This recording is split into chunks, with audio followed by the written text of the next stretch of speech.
Hi, my name is Bob Dunsmore. This is going to be the most important thing I've done in my life, hands down, this video, because I'm going to share with you my reflections and those of John Berger, #1 climate scientist in the United States, who has the solution to the climate crisis. It's such a critical moment right now, an existential cusp in the life of the planet, because many scientists believe that we have maybe 3 to 4 years from now before we actually lose control of the collapse that's occurring, and we move into a final tipping point.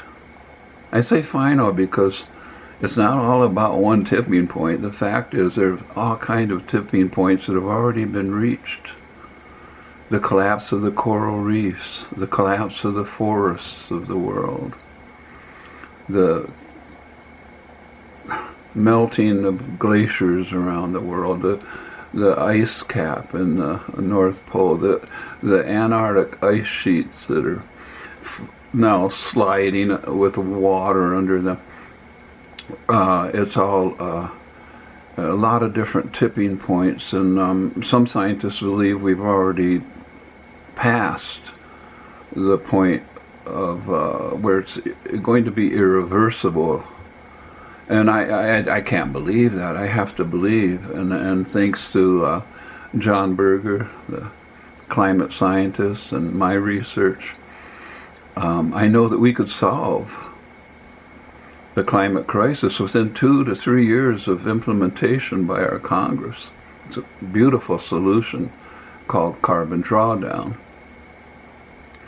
And so I begin with this because I've been reflecting on how the origin of the word crisis comes from 2 characters in the Chinese language,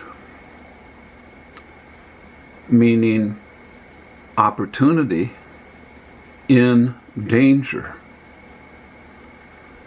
And that's exactly what the coup by our seditious president or king and his mafia is definitely treason, betrayal of the American experiment, and needs to be put down by the American people.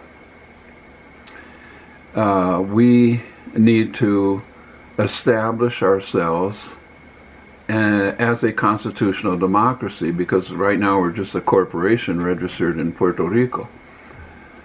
And I realize that in the midst of this incredible danger of the Trump administration, which has declared the desire to actually destroy our form of government, and put more power into the hands of the autocrats and the money changers, that this is why, as my son pointed out, it is because Putin is wanting to make Russia great again. And for hundreds of years, Russia has been opposed to the spread of the American empire, because we have been horrible in many respects, invading Central America 21 times with our Marines to prop up dictators. I worked in 17 countries in Latin America at the community level and community development work. In Guatemala, 500,000 civilians were killed with our bullets. El Salvador, 100,000. Nicaragua, 200,000. You think about Iraq, where 1 million Iraqis died because we could not really confront the Saudis who brought about the destruction of the towers in New York City. I won't go there, but I know that they were trying to help Bush out. I don't think the Bush family knew exactly what they were planning to do, but Bush's ratings were so low, and the Saudis were visiting them in their ranch in Texas, and they had a plan that of what they could do to prop up Bush's ratings, which is exactly what happened as soon after he found out that the towers were coming down. I shouldn't say we, but the American government dropped 2 bombs, and atomic bombs, in Japan. We're the only country in the world that has used atomic bombs. We have the largest nuclear arsenal. We impose our form of democracy around the world and actually push countries into dictatorships because we don't have a democracy. The only power we have in our vote is to elect somebody to speak on our behalf. It's not working. But I have some really good news, and that is that our nonprofit, the Heart Mind Alliance, we, through a GoFundMe campaign, raised like $30,000 to develop a website that you can go to right now and vote. And it's blockchain encrypted. Your vote, you get a personal ledger as a voter when you go to our website, and you can actually see how you voted right now, how you vote on the first question that's before the nation, which is, would you prefer to live in a constitutional democracy? I'm convinced from years of working on this that the majority of people would prefer a democracy over our form of representative government, which obviously isn't working because so many of our politicians on both sides of the aisle are bought. They aren't speaking what the people want, especially on the Republican side. So, the website, maybe I'll show you here a page that'll show you where the website is. Right here. I hope you'll be able to see it. It's https wethepeople.directvote.democracy.com. And the first question that's out there, whether or not you want to live in a constitutional democracy where you have direct vote, where you are able to vote with the same website on issues directly, not just on people to speak on your behalf, but like take, for example, if you go to the Great Mandate, which is a list of 33 issues that I believe represent the majority will of the people. Our campaign, the Great Mandate, can be signed, and you can read what people have written, their comments, about the great mandate, because all of the 33 issues, like say number 1, which is that the American people want a declaration of a planetary crisis, so that we direct all of our resources not to developing carbon dioxide on Mars anymore or sending billionaires into space, but that we direct those resources to saving this planet from an extinction event, which has already been named the 6th extinction.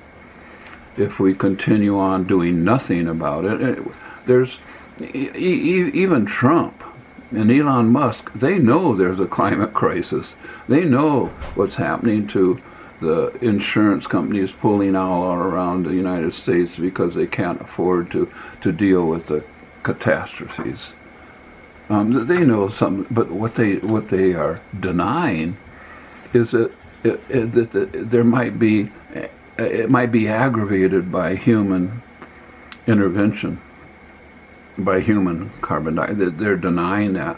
But to me, that does not justify doing nothing about it when we know now what to do.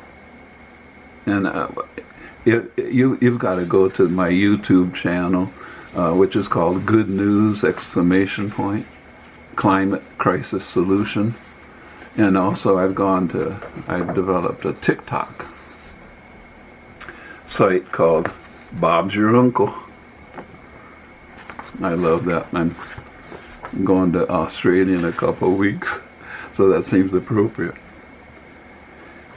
The 33 issues, like the second one is the end of corporate personhood.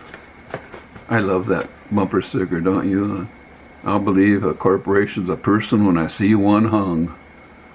Yeah, I mean, it doesn't make sense, but because they're declared persons, they have the right now, thanks to public citizens, which is another thing we want to retract. By vote. We can do that. We can go and take these issues one by one, or we could have, if the majority of people say, yes, we want to be a constitutional democracy, then we simply declare it. We're not going to ask permission. We didn't ask permission from King George to become independent of England. We don't need to ask permission if the majority of people in this country want a constitutional democracy instead of a corporation registered in Puerto Rico, which is what we are. We're just like property of a corporation. We're already counted on the stock exchange at the moment we're born, you know. There's so much that we can do if we have direct vote. And thanks to the blockchain, we found an Australian open source voting platform where they vote on issues they vote on their representatives in the parliament in Australia, for example. They're not voting specifically on major issues. And they allowed us to develop that website, that encrypted voting platform at wethepeople.directvotedemocracy.com. And so we are able to vote, for example, like one of the issues is gun control. It's a real important issue in the United States. You know, we're trying to figure out how to keep our kids from having to worry about being massacred. So what we would be voting on at the Great Mandate isn't some particular solution. We're not pushing that forward.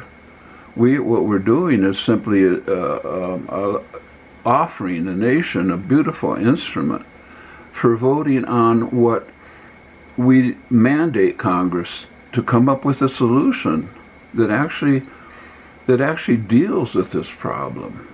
And so from the right and from the left, if we have declared a constitutional democracy, from those different worlds, they would have to sit down and debate in open debates that we can watch and even participate in, now that we have a voting website where you can actually make comments and even make proposals for mandates to be considered by Congress. By the way, my vision is that once we declare a constitutional democracy, we offer the possibility of our Congress people continuing to work if they pledge allegiance to the majority will, so that all of their work is for the majority will of the people. That's what democracy is. And now with the blockchain invention, just in the last few years, we've actually been able, to the first time in history, have a direct democracy with millions of people voting. Right now, just to give you an example, an important example of what just happened with the 2024 election, is that now Greg Palast, who works for the BBC and for The Guardian, has actually been able to get a count, finally, of how many votes were purged, voters, I should say, were purged from the 2024 election. Over 3,500,000 voters were purged simply by people challenging them. They don't have any cause. There's no trial. There's no debate about whether or not this person should vote. They're simply been expunged, which is what they've been working on since Biden won the last election. They've been working 4 years setting up the Republican infrastructure and the electoral commissions and everything to actually, like in Georgia, 300,000 were purged, mostly black. It's so racially motivated to bring the white man, king, back into the picture. And all of this, my son reminded me, is what Putin wants. He wants to see Trump talking nonsense about moving millions of Palestinians off their land and developing a Mediterranean, and dancing in front of his audience and saying to his audience and to his supporters, I don't need your vote. He knew that he would win. He had a little secret, remember, with Mike Johnson, and Elon Musk knew who would win.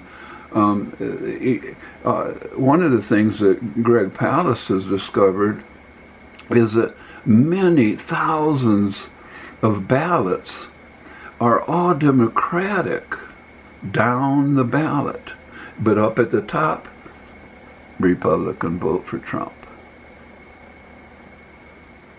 It doesn't make sense, and so I imagine that the people rising. And I'm proposing that we simply get in our cars and drive to Washington, D.C., millions of cars, and blockade, take over the government, and enstate the person who actually won the election. By these numbers would give Kamala Harris the presidency and the Electoral College, of course. She's my president. And I don't consider Trump my president at all. In fact, he's a king, and we haven't had, for how many years? We haven't had labor, thank you, under a king. Now, somehow, the corruption of power occurring with Elon Musk and the mafia around, it's like the court around the king that are secretly whispering in the king's ear, the jesters that are protecting an enclosed, that's what a court is, an enclosed environment, and it's secret. And in order to bring about authoritarian control over everything, not allowing the people to have any kind of a direct participation in our government. And so this is an act of treason. He's betrayed our country, and so I want to drive for America. I want to get in a car and join millions of cars. I'm going to wait till the folks from California catch up to Colorado, and then we can just begin to move across the country. And I would be surprised if even before we get to Washington, D.C., there's action taken to bring about a people's coup of this insane, sick criminal of Elon Trump, an abomination on the world stage. Look at what's happening right now. And that Putin is just going, oh man, this is exactly what Russia's wanted, to be great again, to become an empire again. And we hate the U.S. form of government and what it's done, and its international monetary fund control, which causes country after country to tighten their belts and close down all kinds of social programs and health programs. There's so much, with over 800 military bases in the world. Imagine the cost to us, the taxpayers, of maintaining 800 military bases in the world. There are reasons why the Russians hate this country. And so I am thinking that we, as a people, taking over our government and directing our government to solve the energy crisis, to vote on gun control issues and personhood, and how to regenerate the soil and the forests of the world. I even have researched and found out that the Savory Institute here in Boulder found out in Africa that they could create forests with livestock, sheep and goats and cattle, the way they holistically manage it. Now, spreading across the country, especially in California right now, they're holistically managing cattle to where it actually creates and regenerates the soil and creates forests. And it's a way to bring back the forests of the world, along with another thing that I worked on for 7 years in Latin America, was producing fuel logs out of sawdust and coffee pulp and rice chaff and the sawdust from making sugarcane, called bagasse. We made fuel logs with a compression type machine, which we worked on because we found out from the United Nations that the #1 cause of worldwide deforestation is the search for cooking fuel that happens every day by more than 1 billion people.